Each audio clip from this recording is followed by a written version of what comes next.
আমরা এখন যেহেতু আমাদের এই সিরিজটা শুরু হচ্ছে, 3টা ওডিআই এবং 3টা টি20, সো আমরা শুরু করছি প্রথম 2টি ওডিআই টিম দিয়ে। সেই 2টি দলের আমরা নামটা ঘোষণা করতে যাচ্ছি। চোখে দেখি না তো। আচ্ছা, বেসিক্যালি আমরা গতবারের যে টিমটা ছিল, গত যে স্কোয়াডটা ছিল পাকিস্তানের সাথে সিরিজটায়, আমরা সেম স্কোয়াড রেখে দিয়েছি, আমরা চেঞ্জ করি নেই। তারপরে যদি আপনারা বলেন আমি নামটা আবার পড়তে পারি যদি আপনারা জানতে চান। করবো? আচ্ছা, মেহেদী হাসান মিরাজ ক্যাপ্টেন, সৌম্য সরকার, মোহাম্মদ সাইফ হাসান, তানজিদ হাসান, নাজমুল হোসেন শান্ত ভাইস ক্যাপ্টেন, তৌহিদ হৃদয়, লিটন কুমার দাস, আফিফ হোসেন ধ্রুব,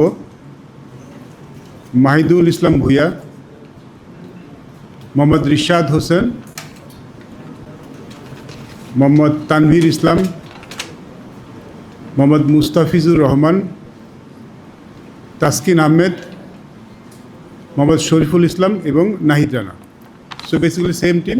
আমরা গত সিরিজে যে টিমটা ছিল সেই টিমটাই প্রথম 2টি ওয়ানডের জন্য রেখে দিয়েছি। ডেফিনেটলি যে আমরা যখন দলটা দেখেছি, দেখুন আমার we had a successful series. Last series যেটা আমরা মনে হয় বাংলাদেশ ভালো ক্রিকেট খেলেছে এবং সেখানে কিছু খেলোয়াড় হয়তো সুযোগ পাননি একাদশে। সো এবং কিছু প্লেয়ার নতুন এসছে গত সিরিজে।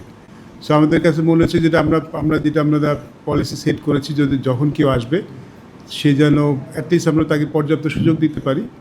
এবং দেখুন গত সিরিজে কিছু প্লেয়ার খেলেননি, আমরা আলাপ করেছি যারা খেলার সুযোগ পাননি। সো কাউকে সুযোগ না দিয়ে আমরা দল থেকে বাদ দেওয়ার পক্ষপাতিত্ব নেই। সো আমাদের কাছে মনে হচ্ছে যারা খেলেছেন তারা খারাপ খেলেননি, ভালোই খেলেছেন এবং আমরা কন্টিনিউটিতে বিশ্বাস করতে চাই। সো যার জন্য আমরা কিপিং দ্য সেম টিম, এই জন্য আমরা চেঞ্জ করিনি।